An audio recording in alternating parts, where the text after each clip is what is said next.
Dan saya meskipun guyon itu serius. Bedanya orang alim sama ndak itu di situ. Kalau orang alim itu guyon itu masih benar, masih serius.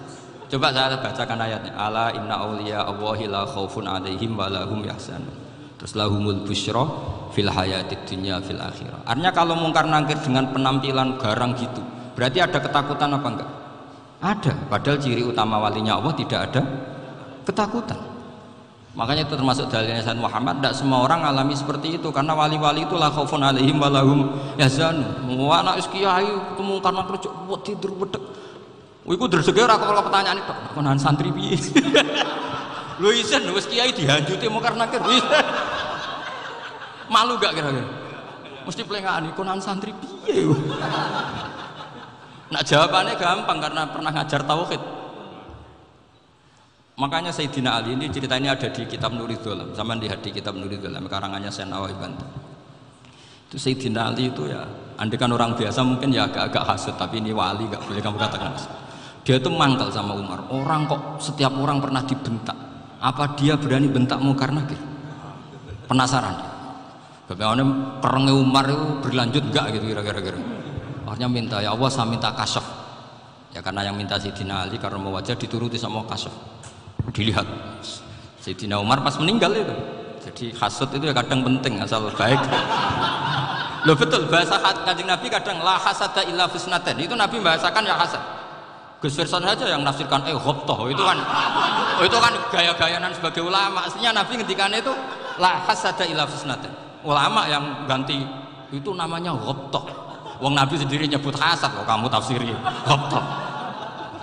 Ya hasad ya hasad. Udah, tidak usah ditawil-tawil, pokoknya gitu. Kalau sama nggak percaya nggak apa-apa. Kok gitu aja kok repot. Karena sama nggak percaya kemungkinannya dua. Satu nggak ngerti.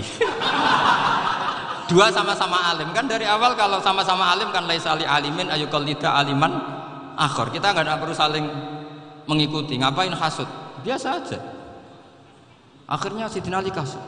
Pas Umar bangun, setelah mati kan bangun, setelah meninggal bangun. Mungkar Nakir datang dengan perang yang sangat garang. Itu digambarkan Sayyidina Ali, matanya itu kal kidril ghali, kayak apa, kendil yang apa, menganga. Wah seru. Sayyidina Ali senang, paling takut ini Umar. Senangnya bukan main, wah ini mesti takut Umar. Biasa. Ternyata enggak, Umar malah bangkit. Wah Mungkar Nakir, kamu tahu menghadapi siapa?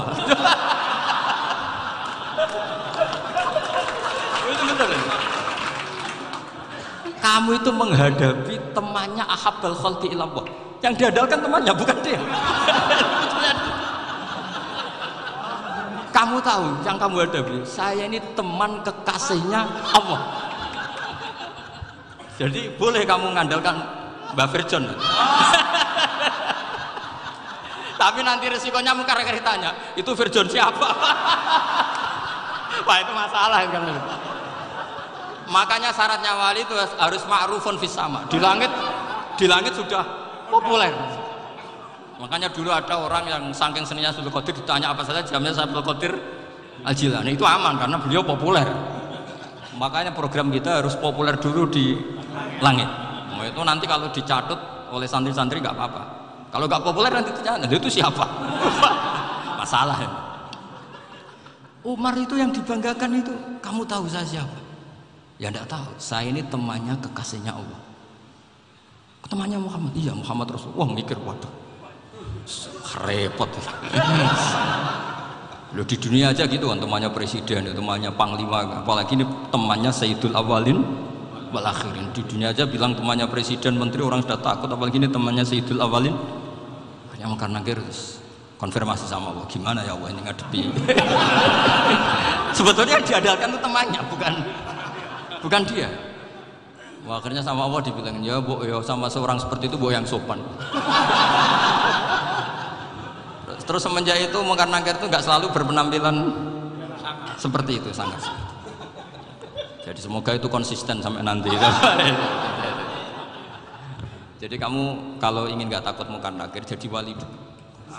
Karena syaratnya tadi hanya wali sing la khaufun alaihim wa lahum yahzanun lahumul busyra fil hayatid dunya fil akhirah. Jadi orang itu kalau ngaji itu harus khatam. Jangan semuanya kena pertanyaan. Dan kalau semuanya kena pertanyaan nanti repot. Kalau Nabi Muhammad ditanya waman Nabi Yuka, Nabimu siapa? Lu kan terus jadi aneh. Jadi makanya ketika Sayyid Muhammad semua ulama lah, nggak ada am kecuali ditaksis, kecuali sifatnya Allah. Misalnya bikulli syai'in alim, ya benar-benar bikulli syai'in. Tapi kalau am semuanya pasti ada taksis, meskipun dalam muhawarah muhadasah biasa. Misalnya contoh gampang, istri kamu baru seneng kamu, mas nak pengen apa-apa itu lapor aku, gak apa-apa mas, mesti aku seneng sama lapor. Iku dia aku pengen wayo. Wah langsung jadi apa wae. Mesti apa wae maksudnya kecuali itu gitu.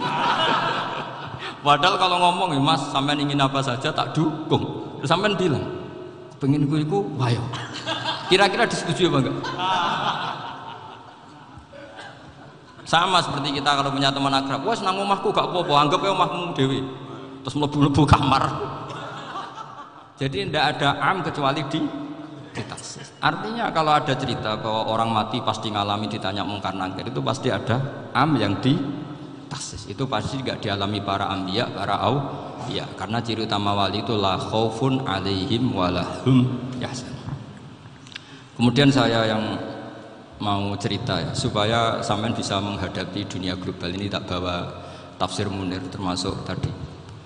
Kenapa orang Islam Rasulullah SAW itu lebih senang kalau yang menang itu orang Nasrani Romawi, ketimbang yang menang itu orang Faris, dalam hal ini ateis. Karena orang ateis itu lebih ngeri. Sebetulnya beberapa penemuan sains, terutama di ilmu medis, itu orang Amerika, kayak cloning. Tapi orang Amerika itu masih dilarang oleh gereja untuk mengaplikasi, karena nanti bayi cloning itu dipakai suku cadang. Di Amerika masih ditentang oleh fatwa-fatwa agama, baik Islam maupun Kristen. Tapi di Cina itu dipraktekkan, karena nggak ada halangan agama. Di Cina itu biasa ada kondom diolah lagi jadi alat-alat aksesoris. Di Amerika tidak ada karena masih ada agama, masih ada larangan. Sehingga orang Islam itu lebih takut kalau yang menang itu Persia, karena terus cara berpikir ternyata Tuhan itu tidak ada, langit tidak ada perannya. Jadi ketika yang menang Nasrani masih berpikir itu pertolongan Tuhan, meskipun mungkin cara mengatakan Tuhan beda dengan kita. Tapi ada satu kesamaan bahwa kekuatan samawi itu ada.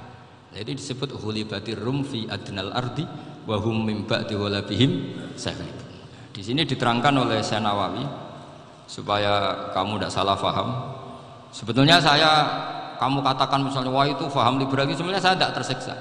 Cuma takut yang mengatakan seperti itu cek goblokir atau ngaji gitu. Itu aja masalah saya.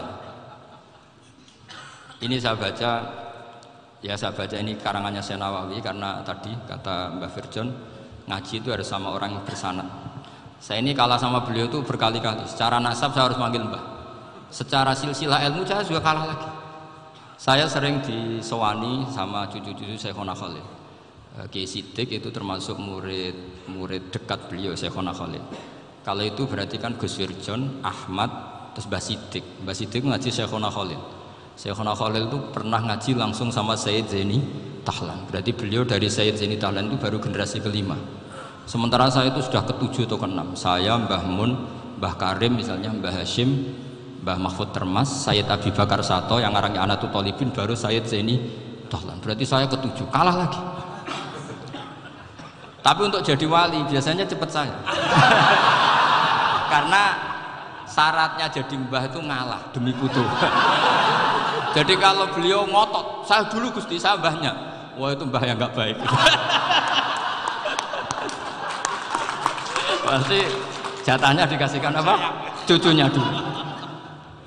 Makanya Abdul Muthalib itu orang yang dapat wangsit, tapi yang jadi nabi itu cucunya. Jadi dalil saya banyak. Sebenarnya Abdul Muthalib itu sudah sering dapat wangsit, karena saya bacakan wahyu Nabi yang protes, enggak nabi kok dapat wahyu. Tapi sebetulnya Abdul Muthalib itu masyhur, kalimat-kalimatnya menunjukkan bahwa beliau itu sudah dapat wahyu kalau nanti cucunya itu jadi nabi. Makanya senangnya bukan main Abdul Muthalib sama Rasulullah. Putu seneng mbah, seneng putu. Jadi mungkin, jadi sampean enggak usah protes loh. Yang jadi wali kok cucunya. Loh, betul. Dulu Mbah Hamid Pasuruan itu kalau Mbah Ahmad Siddiq ke sana, Mbah Hamid Pasuruan kalau manggil Mbah Ahmad Siddiq itu paman. Tapi pamannya minta ijazah ke ponakan. Apa ya gara-gara itu memang.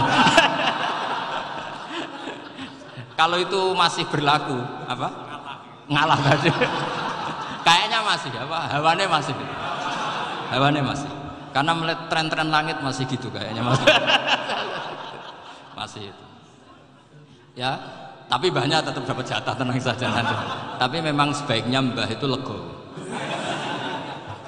Rasulullah Muhammad SAW itu terkenal min dzurriyyati Ibrahim.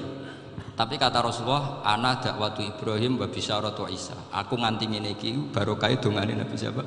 Ibrahim. Jadi dongane Nabi Ibrahim ya tiba teng putu. Jadi banyak bukti bahwa jatuhnya ke putu. Tadi saya di kamar sama beliau berduaan. Nih Mbah sing dadi wali di sini. Aku webah. Cocokan. Nah, kenapa saya akhir-akhir ini gulirkan daftar wali? Kenapa? Saya ini resah ya, orang sudah ingin dicintai pejabat, dicintai tetangga, dicintai teman. Tapi kadang-kadang orang lupa lagi dicintai apa. Makanya saya meskipun guyon, tapi ini amdan bukan sahwan. Supaya orang punya cita-cita lagi jadi wali, ingin dicintai. Kita ini terlalu lama ingin dicintai makhluk. Mbok ya naik kelas sedikit. Ingin dicintai Allah Subhanahu wa Ta'ala. Meskipun saya guyon, tapi tadi guyon saya tuh lebih serius ketimbang serius Anda. Karena tak pikir. Saya tuh kalau pergi itu seneng ngebis, bukan karena saya tidak punya mobil, tapi saya sering mau butuh itu supaya gak diganggu. Karena saya tuh harus punya waktu sendiri. Kalau ngebis kan ketemu orang gak kenal, tapi sekarang ya agak susah, banyak yang kenal. Dan susahnya lagi gak minta ijazah, minta foto. Aduh. Kurang repot tuh. Mau dibenci itu umatnya Rasulullah SAW. Mau disetujui itu sanatnya mana? Kalau ketemu orang alim minta apa? Foto. Itu nggak ada sanatnya, nggak tahu saya itu mazhab dari mana itu. Ya mazhab milenial yang jelas itu kan. Ini tak baca ya biar dapat, karena ini kenangan saya sama Mbah Ahmad Siddiq. Saya masih ingat betul beliau ngisi hallnya Mbah Abdullah bin Umar, berarti abahnya Mbah Hamid. Karena mbah saya itu Fatimah binti Khalid bin Umar, kalau Mbah Hamid itu Hamid bin Abdullah bin Umar. Itu saya masih ingat betul zaman itu Mbah Hamid siap hall di Lasem itu rawuh dan saya derek mbah saya karena masih misanan datang ke Lasem. Itu beliau pas itu ngisi sama Mbah Mun masih muda, Ki Ahmad Siddiq sepuh senior. Itu beliau cerita bahwa dulu ketika Indonesia dijajah Jepang itu para kiai mimpi dibacakan ayat khulifatir rum fi adnal ardi wa hum min ba'di ghalabihim. Terus ada kiai yang tanya, takwilannya gimana? Ya nanti Jepang pulang bukan karena kita yang mengalahkan, tapi Jepang ada yang mengalahkan sendiri, meskipun tidak kita. Kayak dulu Faris tidak dikalahkan Islam, tapi dikalahkan Romawi, tapi yang senang umat Islam. Wa yauma idzi yafrahul mu'min. Itu luar biasa ulama-ulama kita. Delalah kejadiannya Indonesia seperti itu. Yaitu kita tidak mengalahkan Jepang, tapi Jepang pulang sendiri karena dikalahkan apa?